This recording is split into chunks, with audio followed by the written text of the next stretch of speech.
Alright guys, I'm going to show you a pasty I'm making today. This is the first time I've ever made a pasty, so I'm using the crust, the rolled up crust that I get from Aldi's. They're 9-inch crusts, I believe they are. Pretty nice. You just put them at room temperature and roll them out, and then you just fill them up and you pinch them over.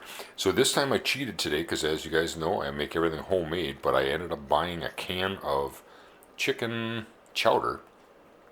So I mixed the chicken chowder with some homemade turmeric rice, and I added some chopped up squared diced red potato, sweet potato that I steamed, and I mixed it all together and I put it inside that wrap. I folded it over just like this. Before I did that, I put 3 pats of butter in there and some cheese. I've got some cheddar cheese in one and I have mozzarella cheese in the other, and we will soon see how they turn out. So in part 2 I will show you what they look like.